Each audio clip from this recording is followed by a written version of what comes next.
Can I spin yet or what? Spin, man, spin. Oh, Well, very good grief. You're showing your age. Very good evening, one and all, and welcome along to the Studio Rats Q&A Live, number 287. My name's James Ivy. Uncle Drew. And he said, from the Studio Rats. From the Studio Rats. What the hell are you doing here? Why am I here? Why do we even bother? Which is a question we asked. You are all very welcome to our weekly takeover of the interwebs. Apparently, 40 Watt Phil and Vinnie the Axe will be along at some point. Phil has a large construction he wants to share with us. Oh yeah. Yes. And Vinny's probably traded something in for some other amazing thing. Benny's bought something. I had 4 bits of gear turn up today. Wow. Quite exciting. Very cool. However, Mr. Drew, what have you been up to? I had 4 bits of gear that Oh, speak of the devil, he's better never than late. It's 40 Watt Phil. 2 minutes. Come on, 2 minutes. At last. Gentlemen. We were covering for you. I know. Sorry, I was doing things, like payroll, so my staff gets paid. It's great. Working. What's up, gentlemen? Well, we're just about to find out, other than 4 new things arriving for our boy, Mr. Drew, what he's been up to. So there's a product coming out. There's a product coming out tomorrow that everyone knows about, but not me. I don't know. Well, I've been doing a video for that. Mm-hmm. I'm not going to send it just in case, because I know I'll get in trouble. And you know when you sign these NDAs and stuff like that, and I haven't broken one yet. They're not written, but I've never broken an NDA. Hey, what I mean, I have by accident. Hey, but this turned up, and I don't feel bad about showing it because I don't think it's out yet, but they've done videos on it and stuff. This just turned up. Oh, look at that little Beatronics action. What is that? How good are Beatronics pedals? I just shipped out the one I owned, but it's not because I didn't love it. It's because I have too many fuzzes. But it's not. Yeah, they do a lot of fuzzies, don't they? Surely, if it's Beatronics, it's a buzz, not a fuzz. Yeah, they should have done that, but they call them a fuzz. So, Phil, are Beatronics the only people that make them in these enclosures? No, there's a Chinese company that copies them. Is there really? Yeah, there's a Chinese company that copies their enclosures and their art style. Don't buy that crap. Yeah. Don't buy the proper thing, anyone. You know what the beauty of the Beatronics pedals is, though? Open it up, Paul. Open it up.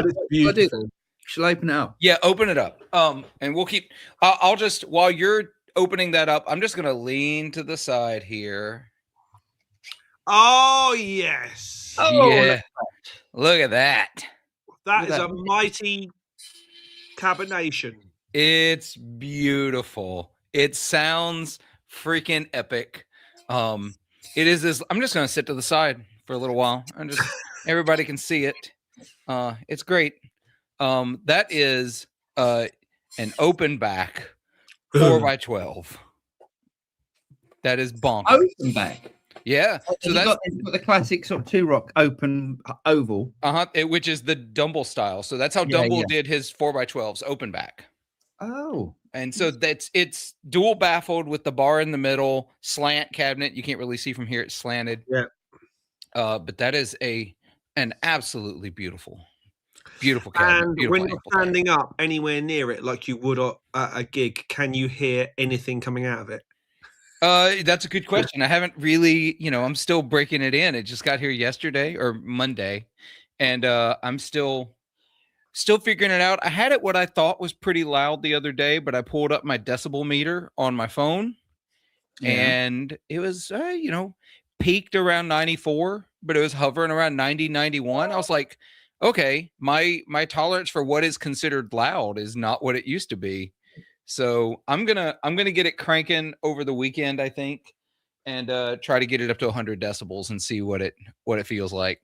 Damn. Yeah. Do have some earplugs. I Or can't. ear defenders handy. I do. I've got them sitting right here. Can you not get into it? I can't get into it. I've got them right here. My earplugs. So, well, then I'll just tell you. What you would find inside there. Yeah, go on. They take their Beatronics thing very, very seriously. Their whole B imagery. Yeah. So when you open it up, let me do this. I'm just going to do it this way. Not open link. Open. Need us a screw. Here you go. I'm going to share this. So, James. I will do the do. Yep. Do the do. There we go. I'm still. Here you go. Let's have a look. Oh my god! Oh, other than the ad, yeah. Look at that. They take their design very, very seriously. Now, this is their Vespa. In their bigger enclosure pedals, some of them, the PCB is actually a honeycomb. wow. Yeah. So I'm going to scroll. I was hoping there was more photos, but yeah, they take it all very, very seriously. It's amazing. They do make some of the best looking pedals, don't they? Yeah, they really do. Yeah, well done, Felipe. Yeah, Philippe. I don't know how you say Philip in any other language. I think he says Felipe. Yes, I believe so. That tracks. That Nice. tracks. So lucky I got an interview with him at NAMM. Oh No, no. at Guitar Summit. No, at NAMM. Was it NAMM? I thought it was Guitar Summit we did it. No, I'm sure. Yes, no, that was a different pedal. Oh, okay. So yes, I can put that into the video. So good. Sorry. Apart from that, yeah, just lots of videos going on and stuff. And what about yourself? Me, it's just the cabinet. I mean, I do have a few things coming. Let's see. I'll talk about a couple of boring things. I've been selling some stuff. So I sold an amplifier, sold my deluxe reverb, which UPS then promptly destroyed. So I'm dealing with the insurance claim on that. We'll see how that goes. If they don't pay for it, that's $1,000 down the drain. I'm going to be real upset. And I've been shipping amplifiers for 25 years. But and I pack them extremely well. And when I tell people I like triple box and bubble wrap, I don't think people understand how hardcore I pack these things. I've had exactly 2 amplifiers destroyed in shipping ever, and both are deluxe reverbs. Ugh. So we'll see. That I've got an amp switcher on the way finally, so that these amplifiers over here will finally be on a switcher. Right now I'm not going to try to turn my camera because every time I do it, it disconnects. Yeah. But it is the couple of 2 rocks, some divided by 13s, my Marshall. And the switcher is the Delisle 8x8. So I have 8 spots. So I'm probably going to drag my, my 6505 in here and my Port City. So that's good. And then lastly, the last thing. Oh, I know what the last thing's going to be. Yeah, there's space in those guitar racks. What's going on there? In where? Oh, it's just because they're moved around a little bit. Okay. I do if I bring acoustics in here, but I don't have enough to fill every space in the racks. But I got this in. I saw this at NAMM. Our good buddy Dave introduced me to Paul Flattley, and Paul sent me this. Oh, that's pretty. He makes nice looking pedals too. Yeah. So this is a Marshall style drive circuit with a boost as well. Nice. But oh my God, how pretty is that? Yeah, that's pretty. How does it sound? Oh, it sounds spectacular, actually. Okay. I don't normally like, amp in a box style things, but I really, really like it so far. There's one thing that Paul does, and I'm going to talk to him about it when he comes on the podcast. But one thing he does that I don't like, I do like that he adds these little foot switch toppers. Yeah, they're nice. They're nice. They're good look. But when he puts the knobs on, when they're off, they point straight down because the name of what the knob does is on the knob, which means when you turn it all the way up, it's kind of when it's all the way off, sorry, y'all, I'm a classic guy. It needs to sit there. Because then when it's all the way up, Yes, it sits a little further along. Yeah. And basically creates that down V for each extremes. And so it's super rad, though. It sounds great. It's got a switch for flipping the order. You can decide if the boost is in front or after. I've got to spend more time with it, but so far, so good. Cool. Which is good because at NAMM, I didn't get to play it at all because nobody plays anything at NAMM. Great, is it? James? Cheerleading last weekend, cheerleading next weekend, child wrangling today. It was my son's cross-country finals. Nice. So that meant me being outdoors all afternoon, which was quite nice. Loads of gear turning up, only one of which you'd be interested in.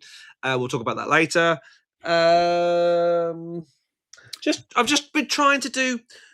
So I had the guys over last week for a session, and we put that Jessica track video out, which has done extraordinarily badly. I knew it would because it's actual music rather than me talking about actual music. Who knew? You know what it did, though? You know what that video did, though? It spurred me to finally start learning Jessica. I love that tune. And I've gotten through the whole first verse section, so I'm into the B section now. Awesome. There's a lot of notes. A lot of notes. There's a lot of notes for lead guitar in that. Sorry to interrupt. I think Lee's going to come on for a bit, so I'll just send Lee the link. Oh, Lee. awesome! Great. Okay. I'm trying to finish lots of things. There's lots of stuff that's kind of all sat there going. I've got bits of projects that are sit there going. You haven't finished me yet. I'm not finished. I'm not done. I hate that. I'm gonna sit here and take up space. So I've been trying to reach out to various people and help with ideas and stuff and things that I'm struggling with. Other than that, yeah, just trying to get on. Put a couple of packs out this week. One for Kemper and one for Head Rush. Saw that. Oh, nice. What'd you put out? The single 6. Oh, great. Nice. There's another couple coming tomorrow. Hopefully, if I get time, I'll put the Cornell Plexi 7 out for both of those as well. Very nice. Which probably means you're the only captures of TWS amps that I know of out there. No. Or is there somebody else? Yeah. Okay. I can't think. I think John Simmons has put one out from Sonic State. Okay. Sonic Drive. Sonic Drive, sorry. Sonic State, someone else. Yes, you're right. You're all right. Yes, John's put out the Lulis. Very sad to hear yesterday. It's not really relevant to guitar stuff, but very sad to hear yesterday that Herb Trowick passed. I don't think anyone would know who that is, but yes. Anybody who has ever watched Pensado's Place, he's the other guy who's not been Dave Pensado. Massive figure in the industry, so yeah, absolutely. Massive shout. Thoughts go out to his family and all that sort of stuff. Yes. Yeah. Robert Carradine also passed away. Carradine. Yeah, it's been quite a week of it, which has been quite shocking. Yeah. Should we get on with some stuff? Hey, can I? And how many viewers have we got at the moment? Currently 79. Okay. Yeah, can I just quickly talk about something? Because this, Yep. I just want to show something else that turned up today. Yeah. Okay. Something came back to me today. My purple It came Valiant back. from it. And it's back. And do you know what? Because I got the Silver Sky, and I was like, oh, I don't know if I need the Valiant. This is so staying, and the Silver Sky is going to go. Yep. This has got the Ron Ellis pickups in. Mm-hmm. Honestly, if anyone hasn't tried the Ron Ellis single coils and you want some great single coils, go and check out Ron Ellis pickups. They are absolutely amazing, especially the single coils, I feel. And and this Valiant guitar, there's the Birmingham Guitar Show in the UK, not Birmingham, Alabama. That's Birmingham. Real Birmingham is this weekend, and they've also got another one of these. That's I think that's a copy of this one. Al's ordered a Soothsayer as well, hasn't he? Yes, he has. But honestly, this guitar is unbelievable. It came back, and I was just like, it's proper magic. I want a Valiant. I'll end up with one day. I just can't right now. That just isn't a thing that can happen. So We'll get there. So I had a frustrating day yesterday. I see we don't have too many people commenting yet, so I'm gonna keep chatting for a second. I between the amp showing up destroyed. I say destroyed. That's dramatic, y'all. The corner of the cabinet was busted, and the circuit is making all kinds of noise. So that's basically yeah. And they haven't gotten. I filed my claim, but they haven't even gotten back to me yet. So I'm hoping they'll just pay it. To be honest, do you think it's covered? Because in the UK you can't. I did. I paid additional for the insurance coverage, so they better pay guitar insurance in the US. Do you get what? Do you get guitar insurance in the US? Yeah, so you can get a separate policy. That's like there's a couple of different ways. The shipping service I use offers additional insurance on top of like the base UPS insurance, and so I pay. It's like It's like $1 per $100 it covers, right? Like so, that's very good. It's really reasonable. So I paid for it, and so I've only had to file it one other time, and I've been shipping using the same service for about 6 years now. So hopefully it's going to pay without an issue. But then I stayed up late last night to film a demo. I'm working on a video on this guitar, the Grez, the Mendocino. Yeah. And I've got this whole spiel. I'm going to talk about the reclaimed redwood and why you can't harvest redwood. And, you know, the fact that one came from a burned out train trestle that they had to repair. And I was going to do a whole thing. So I recorded all the playing samples, then went to look at the video, and I've been tinkering with my video. I don't know if y'all can tell. I've been tinkering with my video again. I found the setting on my camera, by the way, that had it like zoomed in. So I'm like, oh, well, no wonder I haven't been able to get wide angles and I felt like I was right on top of the camera, even though it's pretty far away from me. Mm-hmm. And then I figured out the auto white balancing was on and doing stupid things. Yeah. And then I tinkered to get better, actually record 4K into OBS, and I messed up the bit rate of the video. And so it was trashed. 30 minutes of footage, just completely trashed. I was like, I'm going to bed. I'm going to bed. I won't have a video go out tomorrow. It'll be okay. I'll pick up again.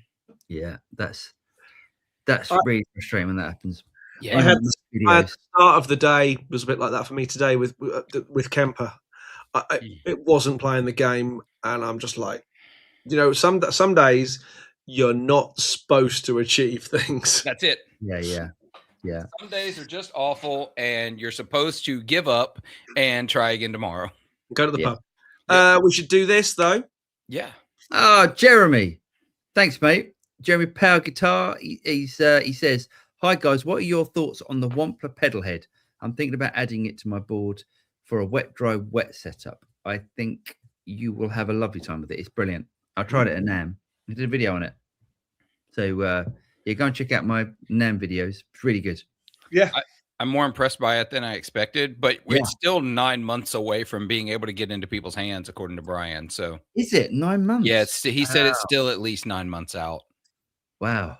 At least that's what he said on the Chasing Tone podcast last week or the week before. I wonder why that is.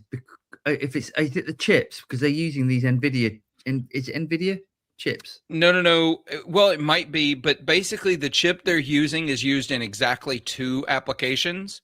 One is this pedal, and the other is SpaceX rockets. That's it. Yeah. And guess who's got the deeper pockets? Yeah, the richest man in the world. Yeah, probably. Guess who's more of a bell end as well? Yeah. I love that. I love that term. I absolutely love it. That is not a US is it not? Insult. No, it doesn't translate here, but I love it. So and if there are kids around, you just say, "Oh, you're such a blend." No, I can say bell end. Nobody knows what the hell I'm saying. Right, boom. Cheers, Jeremy. Centre for wheelchair pillow. Love the Usual Suspects pick. Yeah, I laugh. And if you haven't seen it, we were trying to look out though. I look like the guy out of Breaking Bad. Breaking Bad, yeah. The what's his name? The one the muscle. I love how it just looks like me and Vinnie, but it really roughed the two of you up. Yeah, and I love how Vinnie's the tallest. Yeah.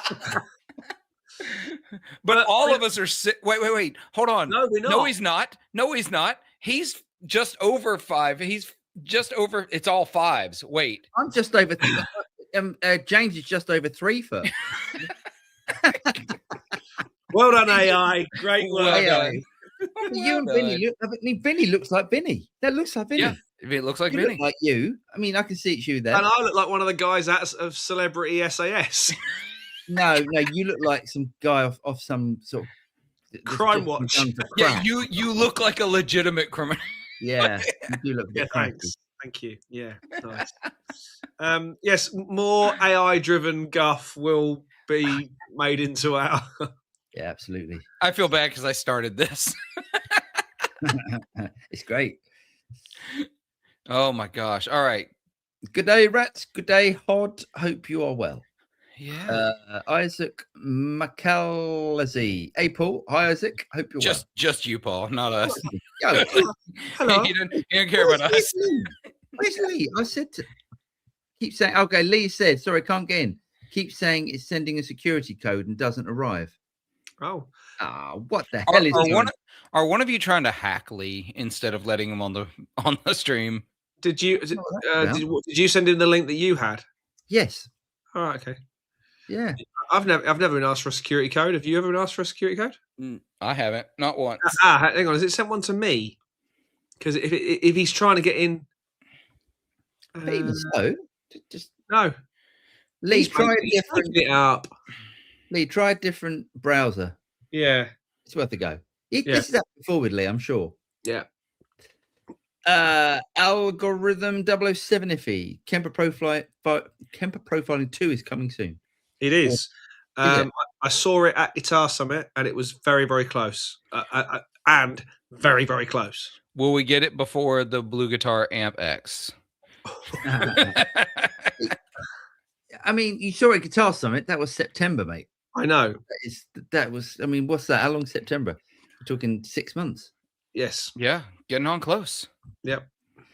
Oh. But yes, it's all good. Isaac says, I have 2 questions for Paul. The first one, how can I get the David Gilmore tone from Pink Floyd song Another Brick in the Wall using my Boss GT1000? Well, first thing you got to do is unplug it from the GT1000, plug it straight into a desk. Because I think if you're talking about the rhythm tone, the ding, ding, ding, ding. Even the solo was plugged straight in. Was it? Yeah.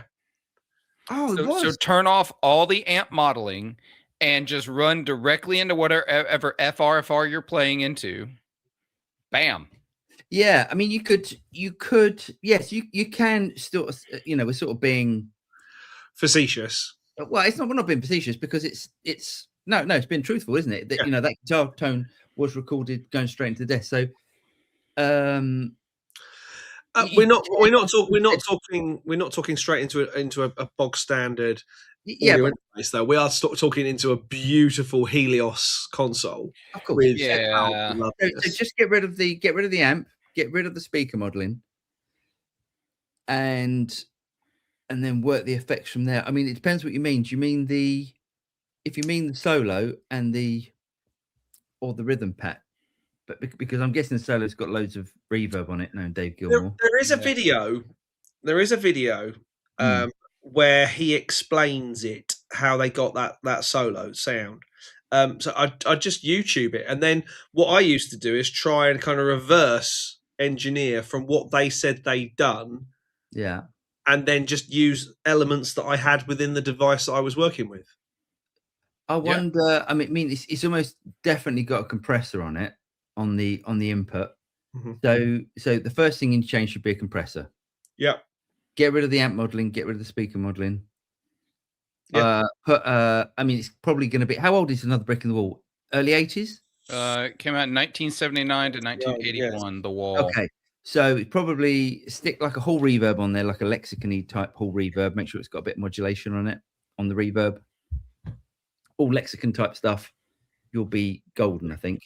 But probably compress quite hard. And then what you really need to do is chop David Gilmour's hands off, attach them to yourself, and then you will sound like David Gilmore. There is that as well. Yeah, I'm gonna try to post a link. In the chat. I don't know if it'll let me, but it won't. No, it won't. So go to gilmorish.com and you can look at every tour, every album, and the gear that was used on it. I love that site. Yeah, if I'm not a big David Gilmore fan, but if I was, that would be like the home page for my browser, because that it's an insane body of work for the person that put it together. Yes.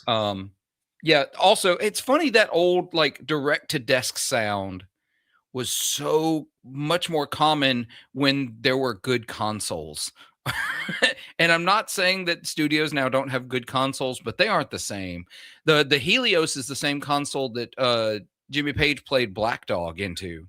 He had an 1176 compressor that he pushed to distort and then plugged directly into the Helios console. Yep. And that's Black Dog. That's Black Dog. That's Black Dog. At this point, I mean, now my camera's getting all excited. He's not the only one who's getting excited. Ladies and gentlemen, please press silence for Mr. Lee Abraham. He's in. I made it. All right, mate. What happened? Yeah. No, not too bad. Well, it gives you two options. It says to sign in via YouTube or sign in via Facebook. So I just selected YouTube to start with. And it says, give us your phone number. Here's part of your phone number.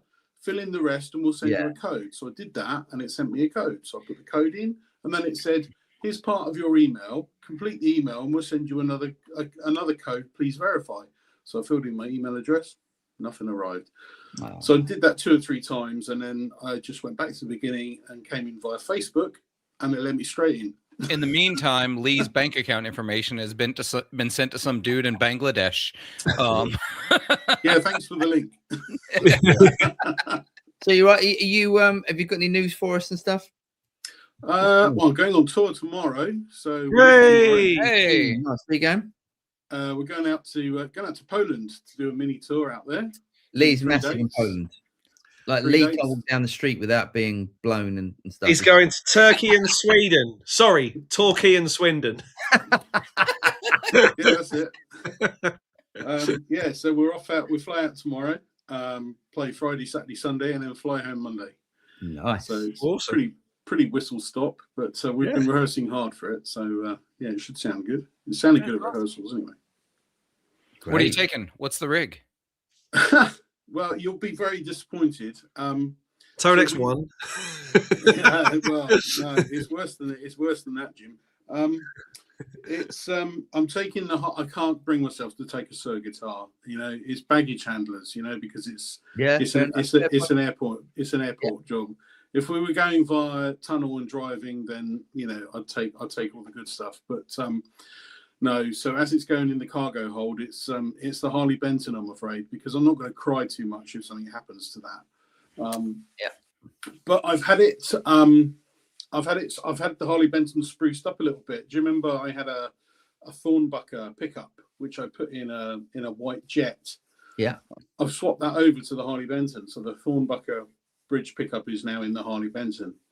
And it sounds really good actually. It sounds great. Yeah, it's really smooth. So that's had a bit of an upgrade. So that's coming. And I was going to take the Fractal, but we've had instruction from the promoter to keep costs to an absolute minimum, as you always do with these gigs.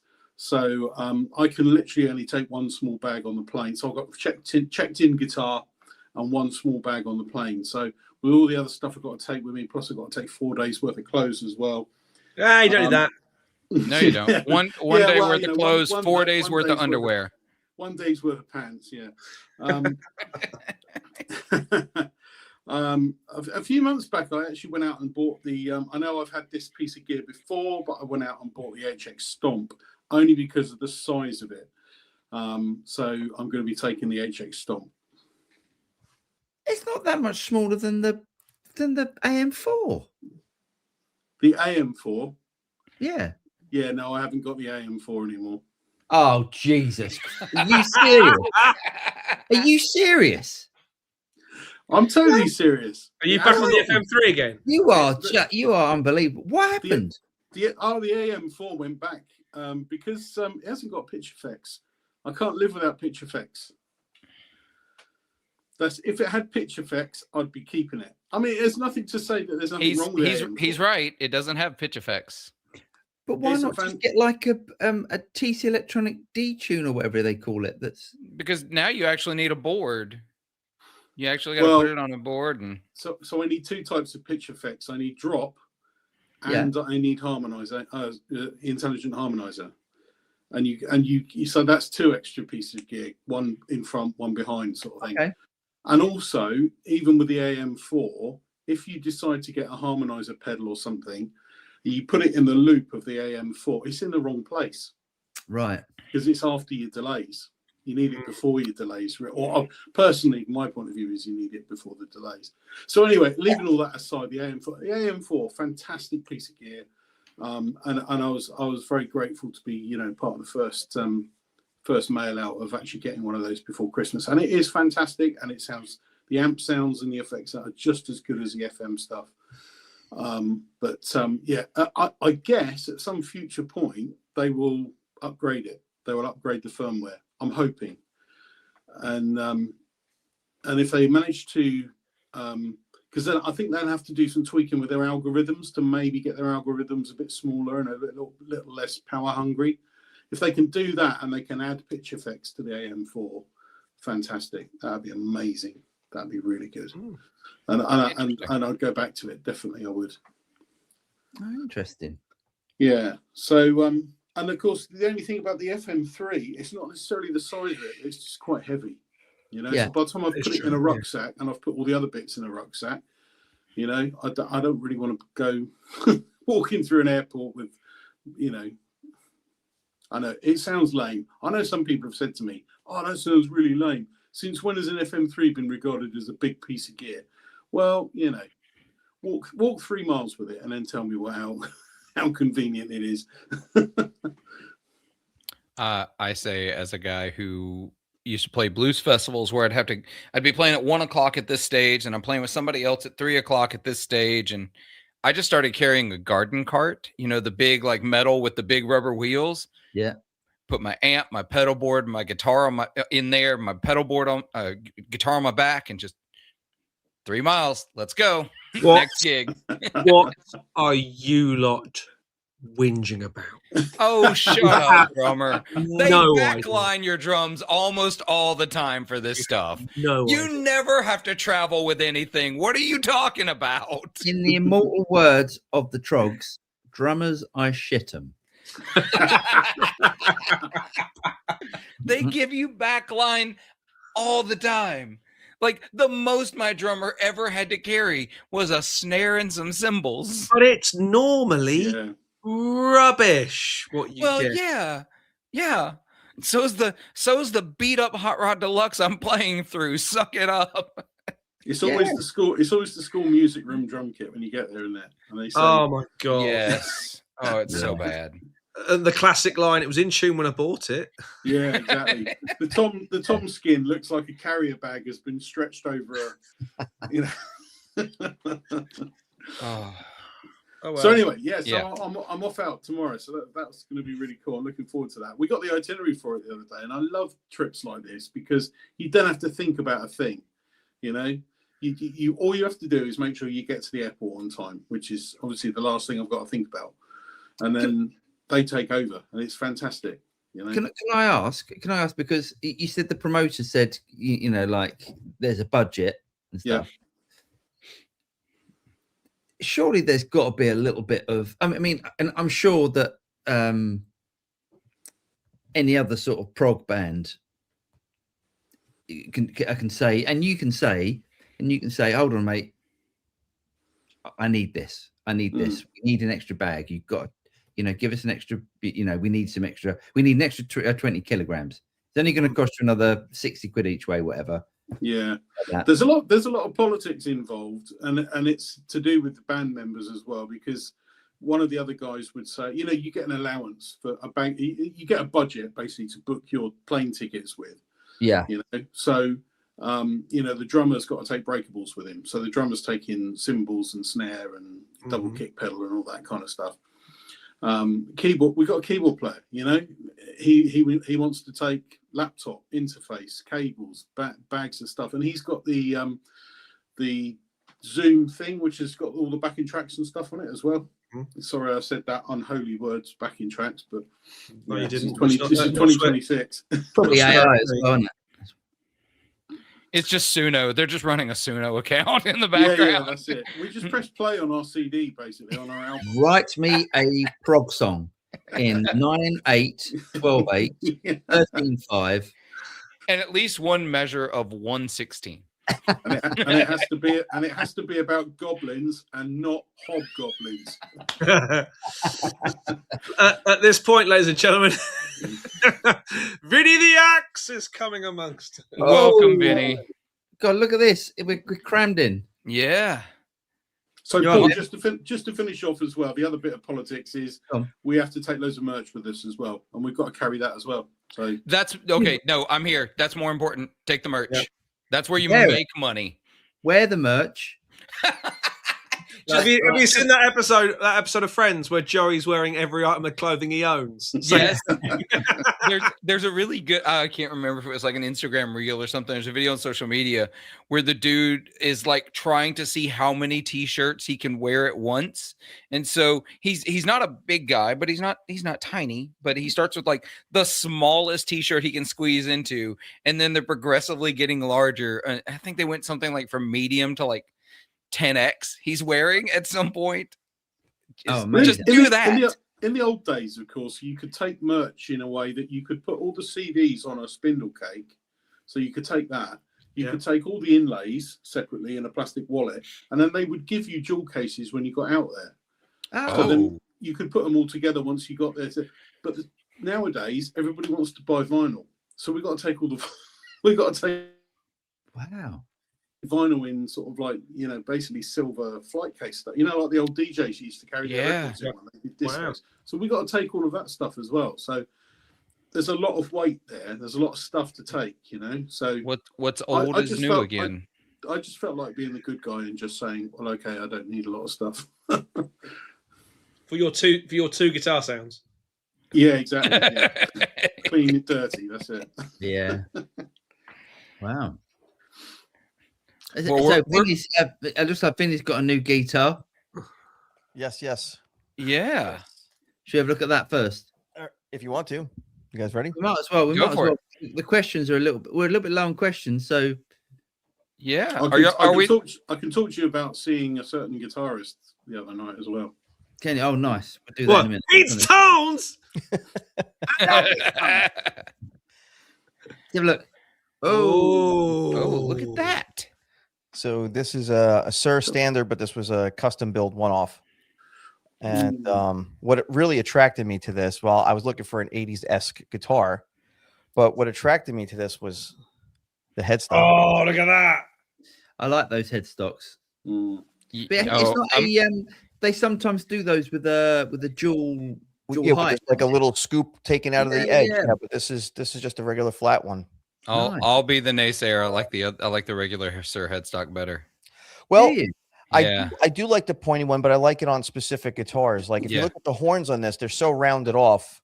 It matches the guitar. Yeah. Yeah, that headstock. That's the one I like right there. But you know what it also looks like? It looks like that 1990s, early 2000s Samick headstock a little bit. It does, but Lee's one, and I think the Harley Benton headstock's not far off the headstock. They obviously did something with that. But you like it, Bim? Yeah, I really like it a lot. I actually really like the pickups. I wasn't too sure if I was going to dig them, and I had full intentions of ripping them out and putting something else in. But after some adjustments on the guitar, they play phenomenal. What, you know, go ahead. What are the pickups? So it's got those 60, what are they, 60 SLs or whatever they are. They're 60 era Strat pickups, but this is a DSV in the bridge. So this has got like more of a high-end roll-off, and it has really good note separation. It's really a nice pickup. I'm really pleased with it. So I don't like, I did a video on it. I don't know what the intentions were from the person who spec'd this, but I suspect it was definitely based off of something else. It had to be. I mean, for them to do the rounded headstock with this build, you know, it's kind of almost has like a Jakey Lee kind of look to it, you know, or a Charvel of some type or something like that. Was it custom for anyone that we know? Was that? Was it a custom build for anyone that we know? know? The guy I bought it from bought it brand new from Wildwood, and he has his theories that a customer ordered it and then stiffed them for the guitar, and then they were left with this thing laying around.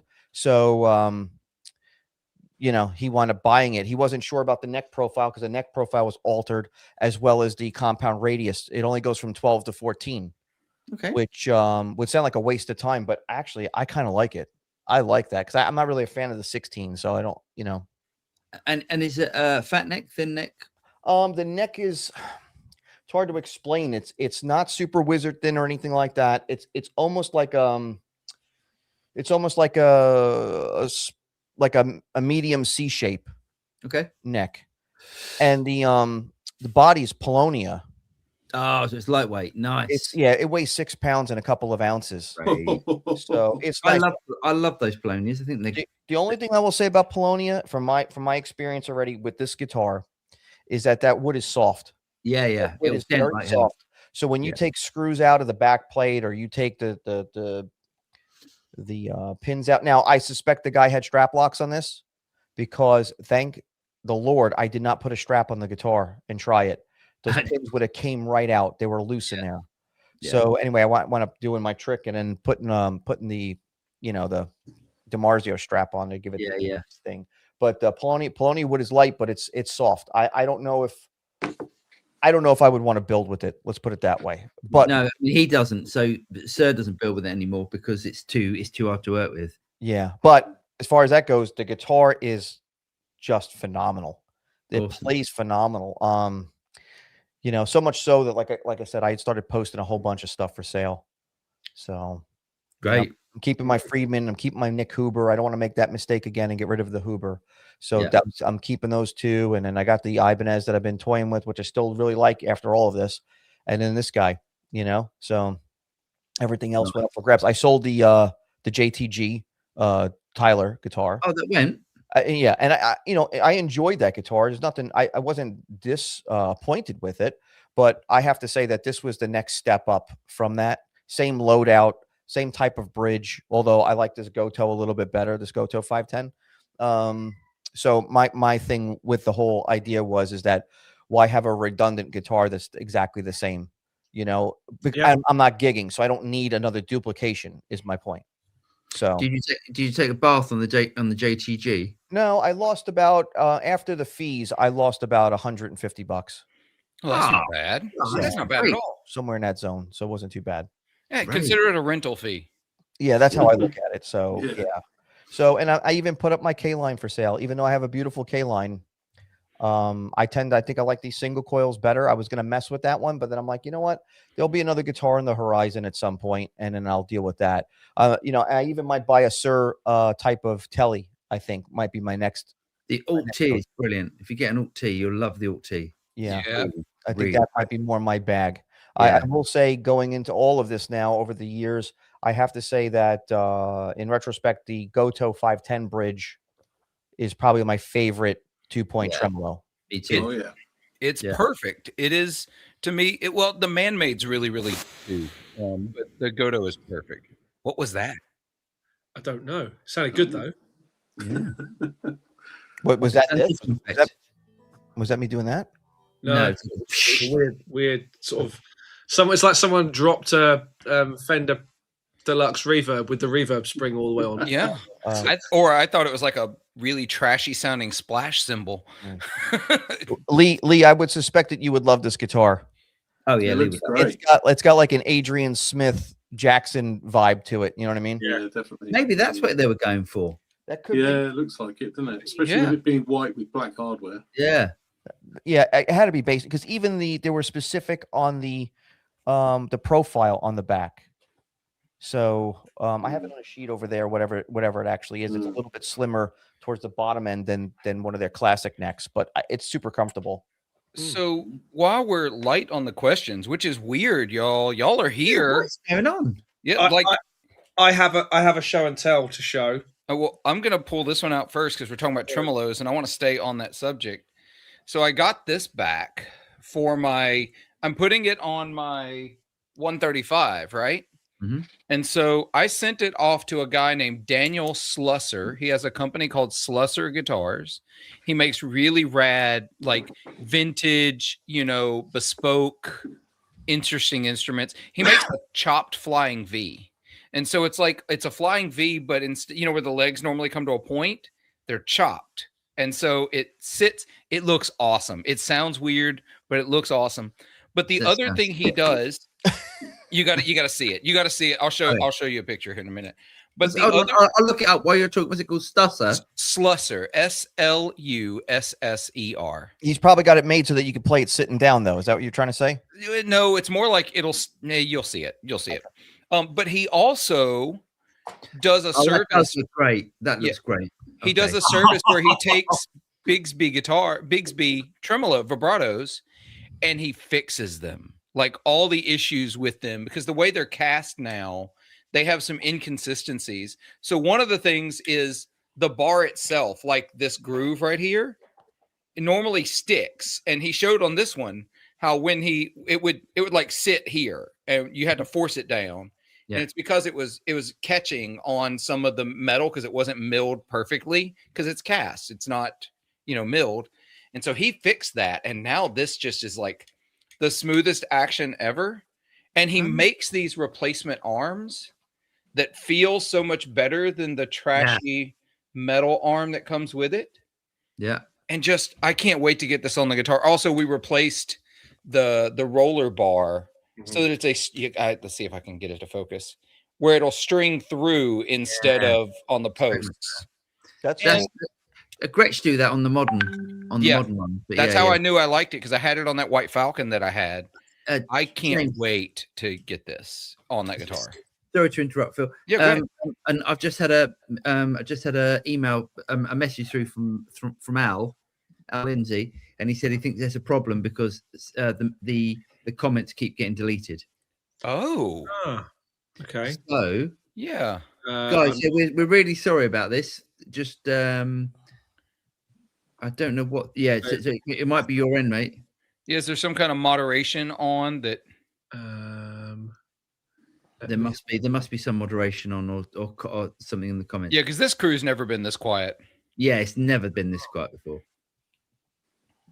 Hang on, let me have a look in here. Well, I tell you what. While you're doing that, James, do you want to click on Tricky Trav and we'll answer that question and then okay for that and then.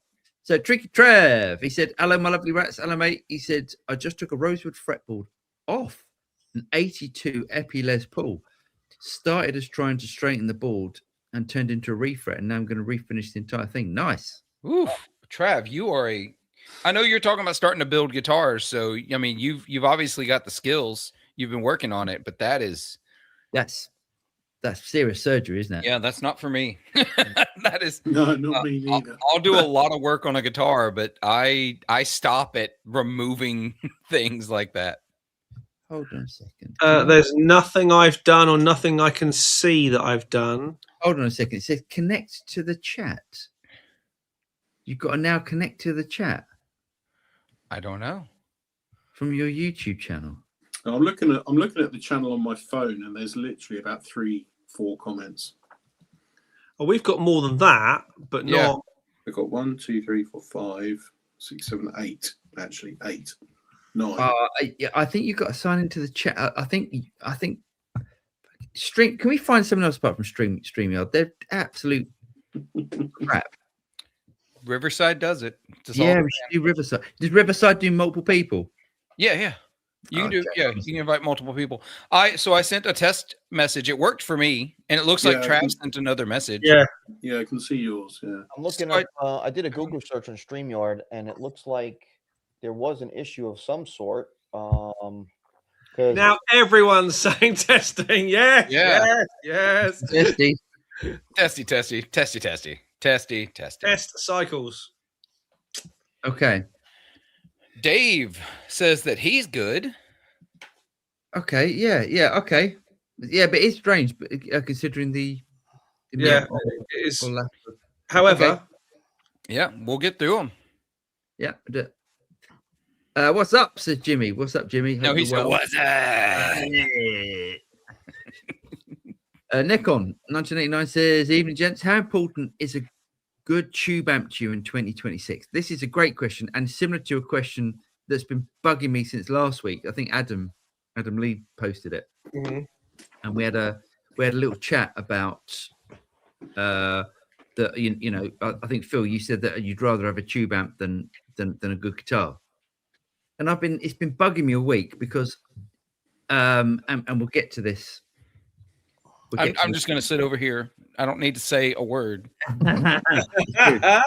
It's true, but I would rather have if I could have a great tube amp and a crappy guitar, or I could have a great guitar and a modeler. I'd much rather have a modeler. I don't think that's the question. I think the question is, where do you want to spend the most money? I talked to Mario and Adam about this after that live stream. Yeah. And the three of us, we have a separate chat where we talk dirty about y'all. It's great. Just kidding. But we know that in that chat, me, Adam, and Mario, we're amp people. Like that's who we are. I'm an amp driven person, but I'm limited, and I'm like, okay, it's not have a crappy guitar. It's have a good guitar and a great amp, or a good amp and a great guitar. I'd rather have the great amp because that's the one thing you can, but you usually don't change at a gig. If you have an amp, that's your amp for every song. One song set to a 4-hour show, that's your amp. I need that amp to be killer. I can change guitars, I can change pedals, but I want the amp to do all the character, all the heavy lifting. So I'm always gonna prioritize having a spectacular amplifier. So my question to you, Phil, though, is how many gigs a year are you doing? I used to do about 150. Right. What are you doing now then? Now, nothing. Well, I mean, I am. I probably do about 30 gigs a year. Right. So the question was, where's the question? It's here. Question was, so Nick Torres said, how important is a good tube amp to you in 2026? Let's all go through. Then. I won't gig with that one. You won't gig with that one, okay? You wouldn't even use the Axe effects. I mean, if I have to, if I absolutely have to, but if I can bring an amp, I will bring an amp.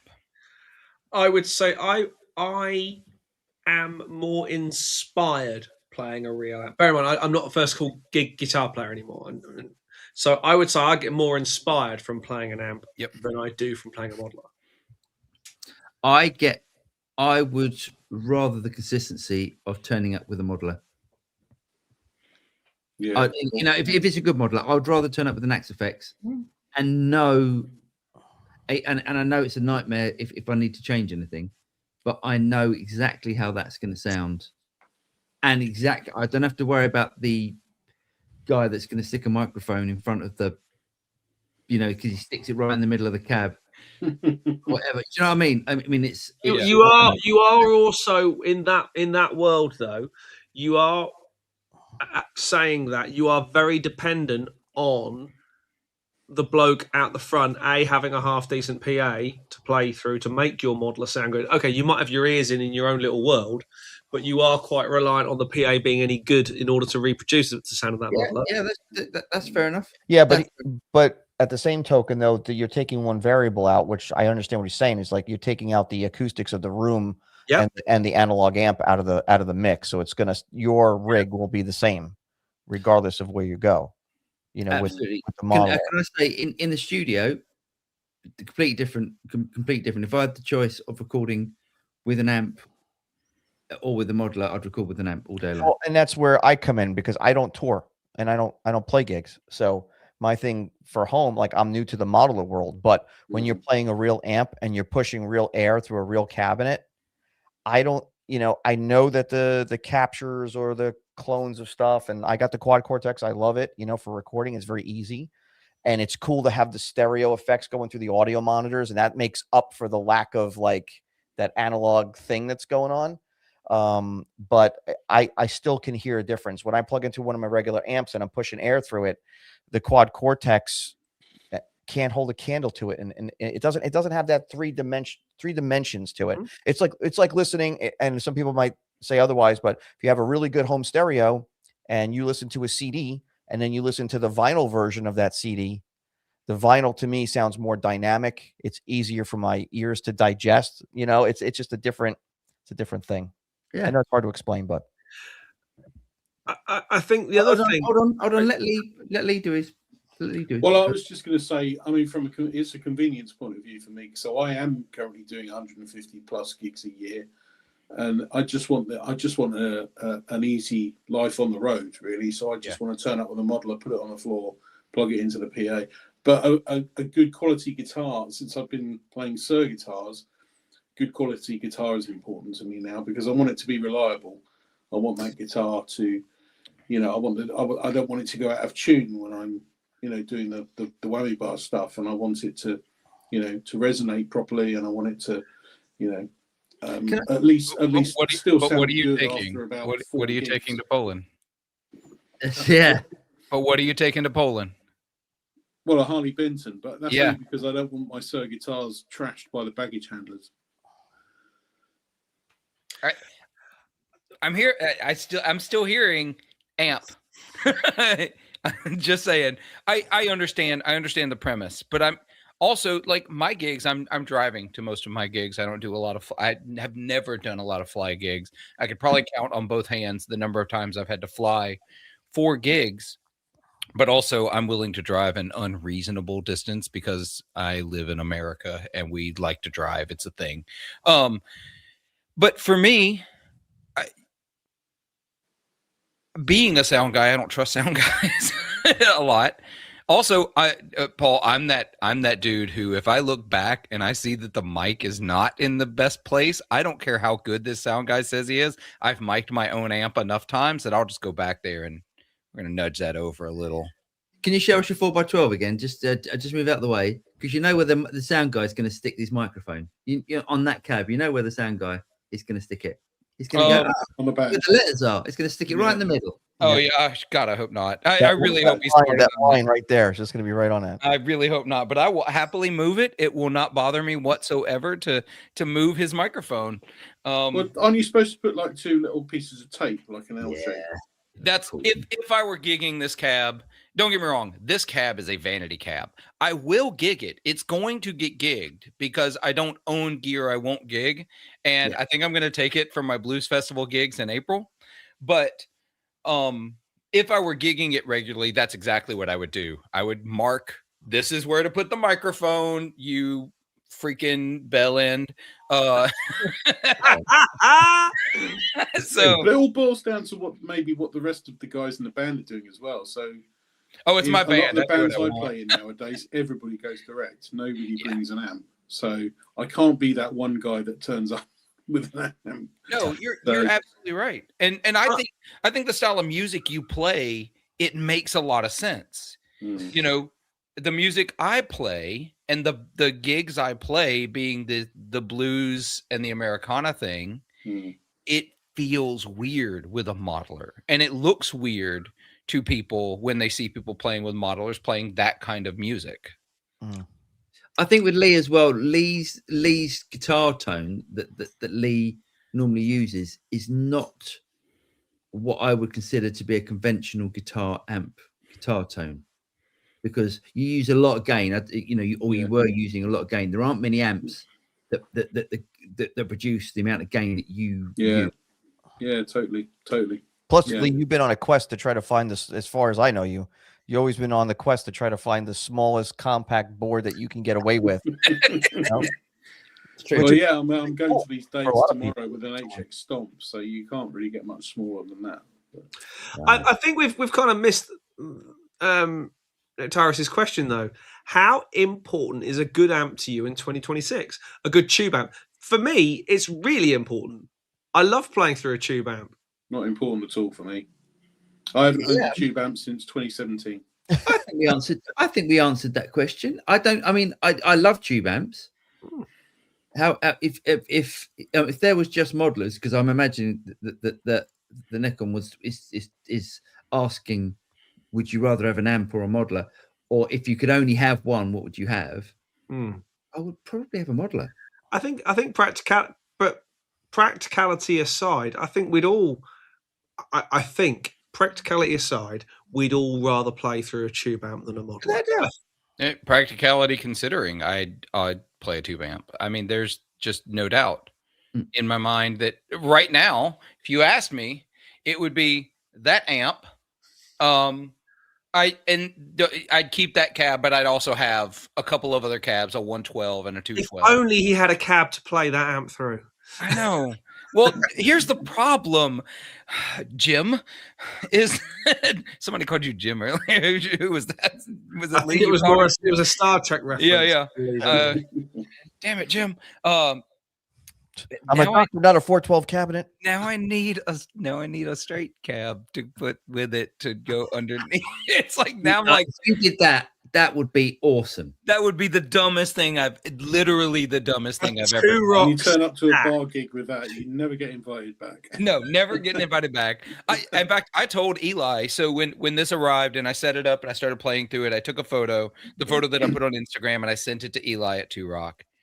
And I was like, I think I'm going to videotape the sound guy's reaction the first time I take this to a gig. Videotape. Listen, I'm so old. I'm going to video the sound guy's reaction when I bring that in, because it's going to be a whole lot of hell no. Well, the thing you need to do is when you turn up with it and he says, "Oh my god, that looks really loud," just say to him, "Take a few steps towards the back of the hall where it'll look a lot smaller and it won't be as loud." but we used to turn up to do weddings with a 4x12. Yeah. I know. Yeah, and an Ampeg, and an Ampeg 8 and an SVT 8x10 SVT. In a couple of months, Phil's room's going to look like a really posh Yngwie Malmsteen stage set back there. So I did wheel the Marshall 212 in here because I was curious. Because in my head, I've never seen a Dumble style 412 in person.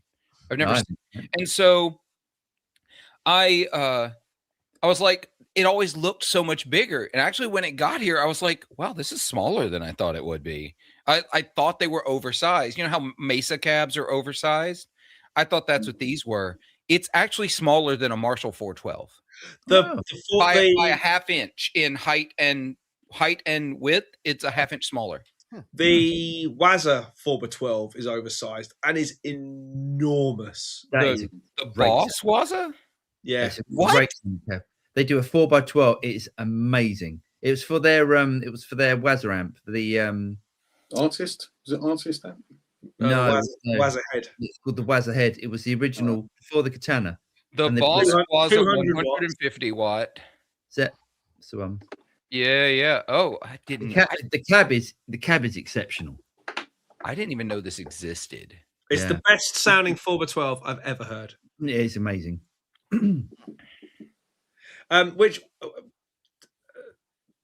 Which is your favourite of the 4 speakers, or do they all? Because to me, certainly on a Marshall, they all sound different. I haven't gotten that far in. I need to break them in. So over the weekend, I'm going to run a bunch of hip hop music through it for a couple of days. Yeah, as loud as we can stand it, and break them in. You put it down on the floor, don't you? Oh, I guess I could. I didn't know. I've only ever bought used cabs, guys. Yeah, so, that's what Eddie Van Halen used to do, apparently. Okay. I'll try whatever works, whatever people say works. So I'll do that. Right. Next question. Unless anybody else has got any other. Are the questions even coming in? No, this is my kind of stream, by the way. Just talking about tube amps the whole time. Boom. There we go. Ambar, he said Kemper profile player has pitch effects in level 3. There we go. So HX Stomp. He's still stuck on this. I get it. I love my HX effects. I think the effects are. I remember I ordered an HX Stomp. I plugged it in. I reckon 15 minutes later, it was back in the box going, never. I'm using the Friedman clean amp and the Friedman dirty amp in it, and it sounds really good. So have you played with the speaker modeling and stuff? Have you put your IR in it? Can you do that? I have put my IR in it, but I'm actually using the Kali V30 IR, which is in it already. Can you move? Have you moved the position of the virtual microphone and all that? Yeah. Okay. Yeah, I think possibly I needed to get back into it. I couldn't get on with it at all. I thought that Friedman preamp pedal was going to be good for you, Lee. And I did think about that. Yeah, because I could use that in conjunction with the Stomp.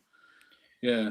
You know what Lee actually needs, don't you? We all know what Lee actually Blue needs. guitar amp one. What? No. Yeah. He needs the Quad Cortex Mini. It does need a cool Cortex Mini. That's what he needs. I do like the look of them. I got a couple of reservations over it though. It's like gigging with a cell phone. Yeah, exactly. Yeah, it's a lot bigger than it is. It is a lot bigger. I don't really think the Quad Cortex is that big. I mean, comparably to it's about this big. I'd say it's about this big. Yeah, he's got one. Yeah, I'd worry that I'd smash that screen.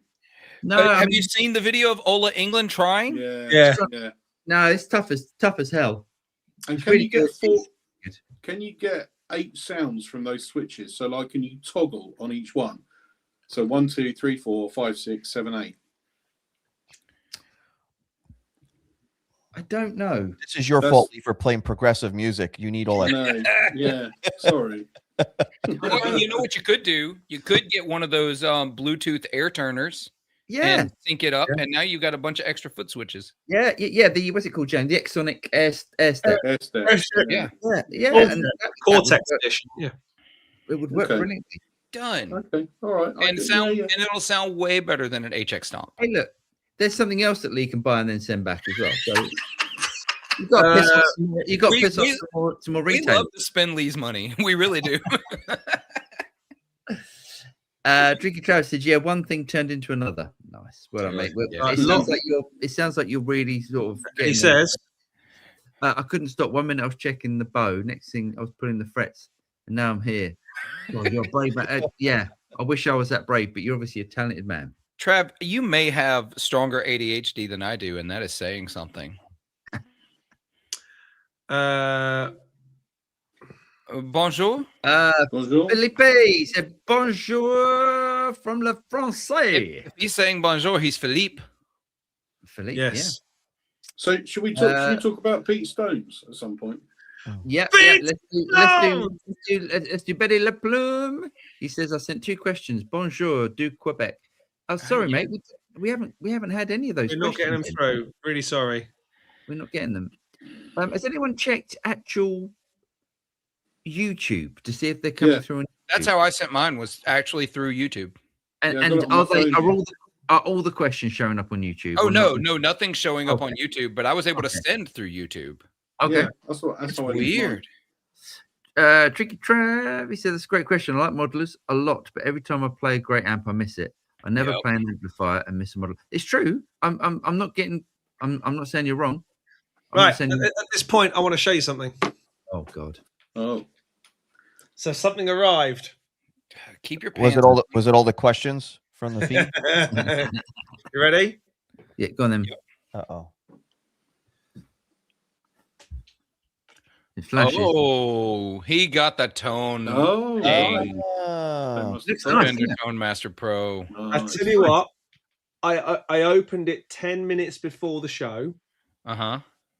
And I already know my way around it, and I can already drive it and do sensible stuff. That's why all those shows we had where I was trying to make a decision.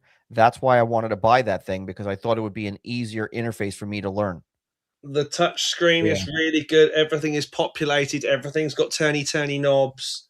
I think Line 6 took a lot of notes on the interface and the way people talked about that interface, because my buddy who got the Helix Stadium, who just blows my phone up about it all the time, Good eye. lot of connections. lots of I/O, lots of really smart, usable stuff. It's got micro SD on it. It's got mic inputs, which suggests that later on, if the software were to be tweaked in such a way, it's got 4 effects loops. Of course, you need that. Mate. I think it looks cool. I think it looks like the old TC Electronics. Yeah. It does. Hang on, I'll go and get that one because I've got one of those over there as well. If it weren't Fender, I would trust that it would get updated properly to do all the things. But Lee, they're too busy making interfaces now. Fender is now Beatronics. Well. Sorry, Lee, what was that? It's powered by a kettle lead as well. Which Exactly. The first thing I said to Paul was it's got a proper kettle lead input. I do like that. The FM3. Lee, that would be cool for you, man. And you could run it to 2 FR cabs in stereo. He'd have to get those. It's bigger than his FM3. Yeah, it's about the same size. Yeah, it's a bit bigger. Oh, I forgot. It's bigger. I can't keep up with it. But there's so many things in it that I'm really digging, and I haven't even listened to it yet. Connectivity alone, it's a winner. And build quality is great. The screen is really good. I can drive it within a second of turning it on. I haven't got to go, I've got to relearn, how to patch through because there's so few buttons. Well, and I think there's a psychology involved in it too. Like when you're looking at a picture of the amplifier that you selected and you're playing it, other than like when I'm playing the Quad Cortex, I'm looking at some kind of symbology from another planet. Like now I know what each one of those things, or almost some of them are, but it's like playing an orange amplifier. And when you have to go kind of like, oh, come on, touch screen work. I haven't had any of that so far. Well, that's what my buddy was telling me about the Stadium as well. I like the fact that when you pull up the amplifier on the Stadium, one of the ways, there's multiple ways you can manipulate it, but I'm going to use the whole screen here. So if the amplifier is on your screen and you've got, manipulating this parameter, the whole screen is available to you to move it. Like the whole screen becomes an XY axis for dialing in sounds. Yeah, literally, I can. Yeah, it's nice. It's impressive. If it sounds anything like as good as, my first 15 minutes of going, this is really easy, then it's going to be. I almost pulled the trigger on it, James. So many people were making fun of it. I'm like, I don't know if I should buy this thing. But people. It's only, how long has it been out? A year and a half. Yeah. 2 years. 2 years. At least 2 years. Actually, at least 2. I'd say 2.5 years. Because I remember joking with Greg saying that thing's something £1,500. It's going to be $1,000 before Christmas. It's going to be. It will have been out 3 years in October. Oh, 3 years. Yeah, 2.5 years. Wow. And it's got 2 updates. But if it's all about tone, after all, it is a Tone Master Pro. Mm-hmm. If they can get that right, Vinnie, how's your amp? The Tone Master amp. Yeah, what do you think of that? It's called a Tone Master, yeah. It's very good. It's tone mastering, and it's really good. It holds that light up really well. Phil, always one step ahead of me. It's really good holding that LED light. Really good. Other than that, it's a shitbox. It's a shitbox. Yeah. You heard it here first, kids. Yeah, you can't call something a Tone Master and it not be masterful. Now at least it doesn't say professional on it. Now that's true. That is true. $4.99. What's that? If it was Katana money, $4.99, $99, or whatever, fine. Yeah. I'm cool with that. But when somebody buys that full whack at like, what is it, like $1,500 now or something stupid, and you look at you just look at the back and look inside the damn thing, it does not scream quality at all. And the standby switch don't even work. It's out. Fender did make a product called the Tone Master that did master the tone. Yeah. When James gets back, he can click the share button. I want to show the proper Tone Master, the proper Fender Tone Master. Vinny, you were saying it looks a lot like one of these. Yeah. It does. It does. Oh my gosh, it does. I remember the video when they drove over that with a tank. Yeah. Wow. Yes. But yeah, I'm disappointed with that, man. And you know what? Let's put it this way: of all the amps I've ever owned, the only ones that I've ever had problems with are the Fenders. I had a Sonic 22, nothing but problems with it. I had to send it out for repair. That's a proper Fender Tone Master. Custom shop, 100-watt, 2 channels, all tube. That was the original thing they called the Tone Master. And I will never forgive them for doing to the name Tone Master what they have done with those Tone Master amps. That looks pretty sweet. Actually. Because these were incredible amplifiers. I like the cupcake knobs. I like them. Did the head attach to the cabinet? Yeah, just like the old piggybacks. Nice. So you can see it right there. Yeah, you can rock it. Oh look, oh it's great. That's like the EVH used to do that too. Yep. And so then you got an effects loop. This was a prototype, so this isn't exactly what the standard model looked like. There was no reverb on these. You didn't need reverb. They sounded that good. I mean, you could put it in the loop if you wanted to. They also made them with a 4x12. When I saw Johnny Lang for the first time in the early 2000s, he was playing one of these. He used to play 2 of them, some gigs, but they had the 4x12 on blocks turned facing up because nobody wanted it in their face. Whatever happened to Johnny Lang? He ended up developing some vocal issues, basically destroyed his voice. I'm not surprised. And he had to retire from gigging a few years ago. But he's a great player. He could have just That's played. what I thought. But it might be a mental thing. Like if he can't sing, he doesn't want to do it. I mean, he screamed more than sang. God, he's so good though. Even his later albums after like the first ones that blew up, they were so good. Yeah. But just a monster player. Yeah, great player. Great singer, great player. Yep. So, all right. Do we have any news? Do we have any news? Since questions aren't coming through. Also, hit like and subscribe and thumbs up and all those things. Yeah, that even though you can't post a comment, give us a like because it really does help, and we'll try and get the more likes. Maybe the more likes that we get. It's bizarre because we're 110 people watching and we don't normally get that number. Right. There's more people watching than usual, but no comments. Because they're all frustrated. Yeah. So really sorry, guys. But give us, and honestly, you won't believe how much it really helps because we don't monetize this show. Just give us a like. It really does help. Yeah, I monetize my live streams. So there's some really cool stuff coming. There's some cool, interesting news. We probably won't get to auction chat this week. No, we will. What questions are we going to answer instead? Can I say, James? Did you do a title of this show? Was it about talking about tones?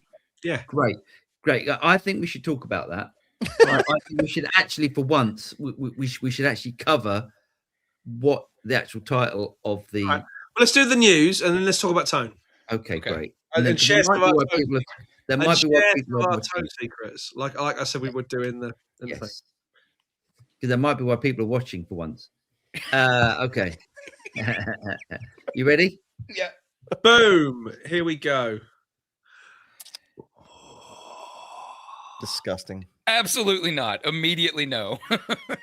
It's a no from me, but I mean, who would buy this? I know exactly who would buy this, and I get it, but it is not the musics I listen to.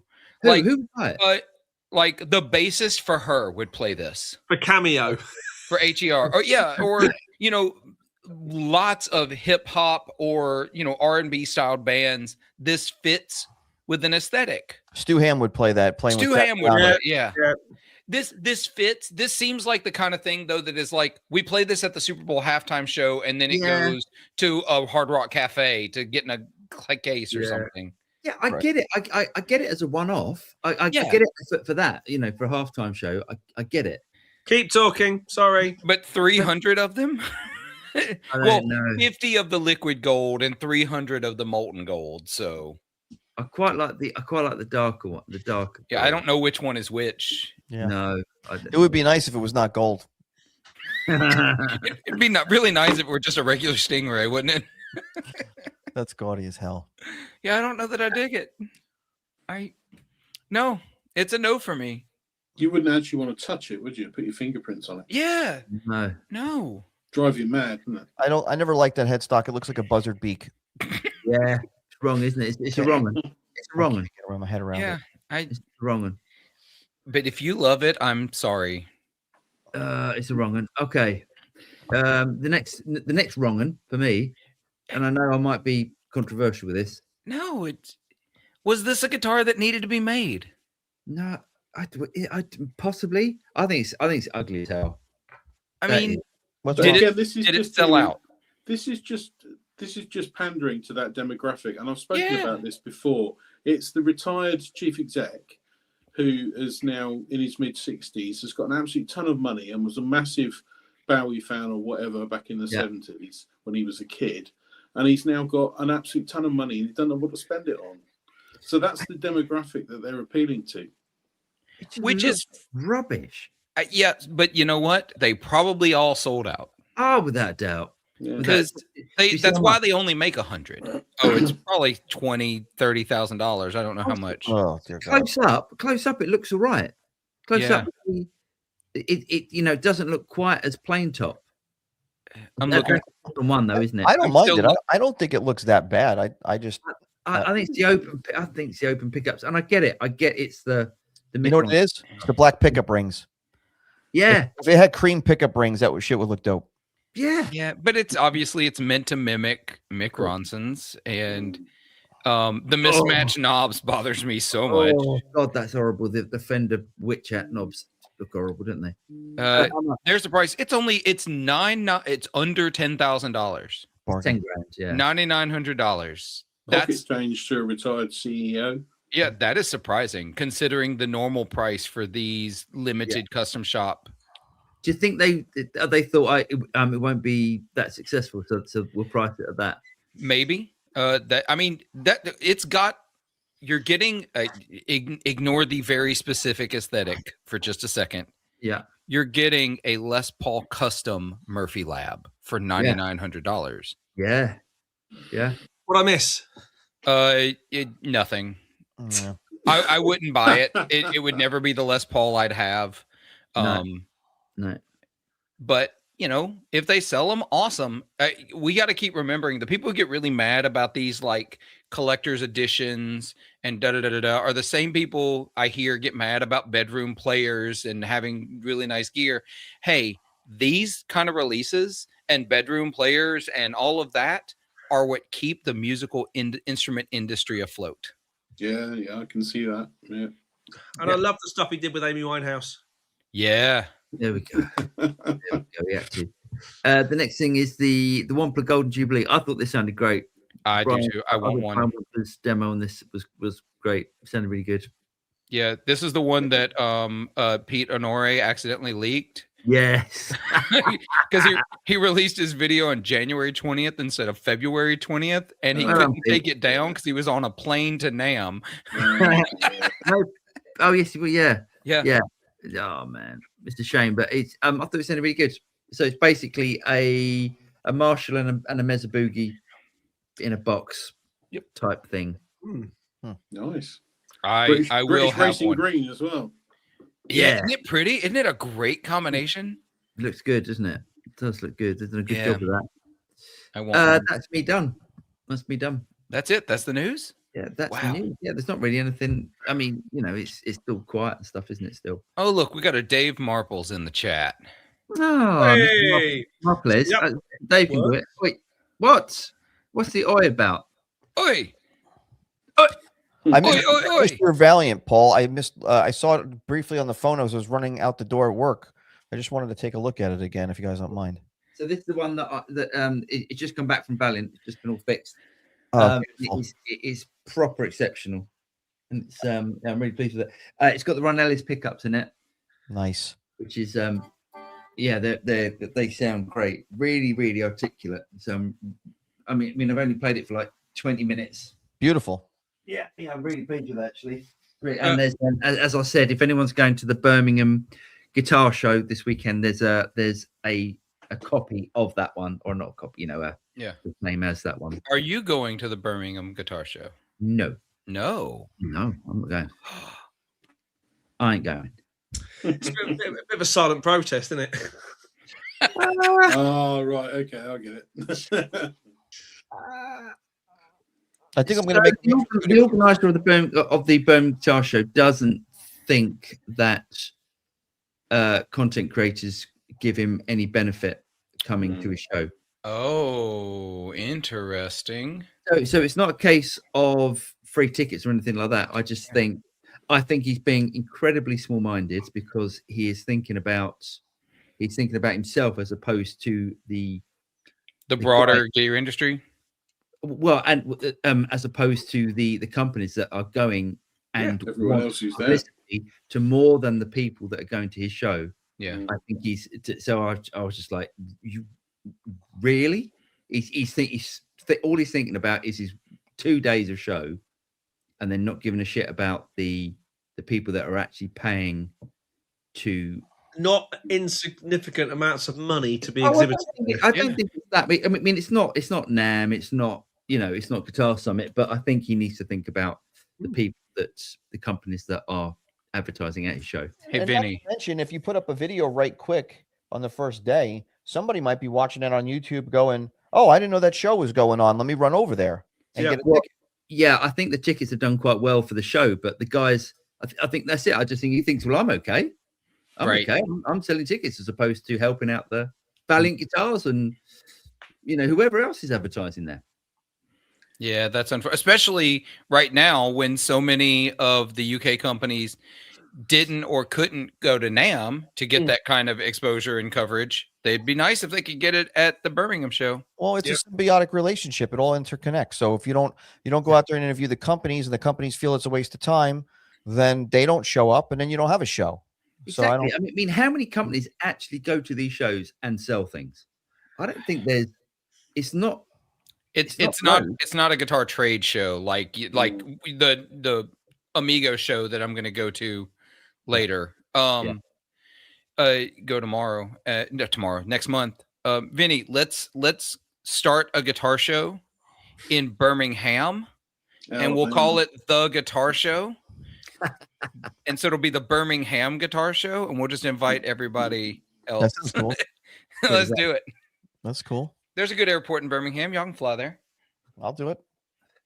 So should we talk about tone and stuff and tone secrets? Because I don't know if anyone else gets these comments, but why do guitar players? Why does Chris Buck, for instance, arguably one of the greatest guitar players of our generation? I think he's absolutely incredible. Yep. Chris Buck can play through anything, and it sounds like Chris Buck. Doesn't matter what he plays through. Right. Exactly. Yep. And James is waggling the reason why. So I thought we could do a little thing on, how to get great tone. What is great tone and how to achieve great tone? Because I tried to make a video on Sunday because I've got it up here. Yeah. And I know the video I want to make, it's really hard to make that video. It's hard to make a translate. It's like trying to demo compressor pedals. Yeah. Well, I know one of the underlying problems is and I still think this is true, the psychological thing of people do not mess with the knobs. They're afraid to turn the knobs from that 12 o'clock to 1 o'clock to 11 o'clock position, because they feel that if it goes any further than that, something must be wrong.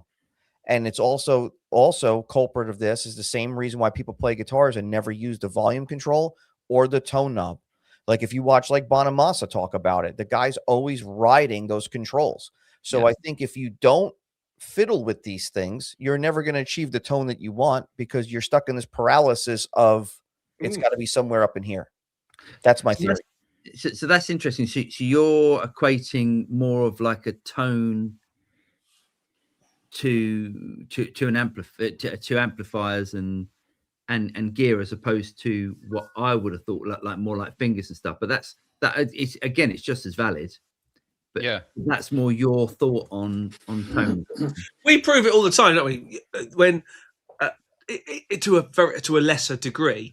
You pass me a guitar, and it's exactly the same guitar, exactly the same settings, exactly the same everything, and it sounds different because of a myriad of things. Our attack on the instrument, the way we play, the amount of pressure we put in our left hand, the amount of pick attack, there are probably, arguably, there's probably 500 different. Well, I think there's three. I think it's more than 500. I'm just gonna be honest. So before you go, Paul, hold on to that. Yeah, go on. Because you equated, and using Chris Buck. Chris Buck can play stereotypical. He can play a broom through a trash can. He's gonna sound like Chris Buck. Yeah. I'm gonna hurt some people's feelings. Everyone sounds the same no matter what rig they play through, because your playing is your playing. I actually genuinely believe, and I've said this on the podcast, I'll say it till the day I die, the tone is in the gear. But when we say tone, most people are actually talking about the style and the voice of the player. And that exists in your hands. It exists in the way you add vibrato in the last couple of milliseconds before you choke a note out. It exists in the timing, the way you do hammer-ons and pull-offs, the attack of your pick, the angle you hold your pick. All of that is your style. And and that's what most people find recognizable, not tone.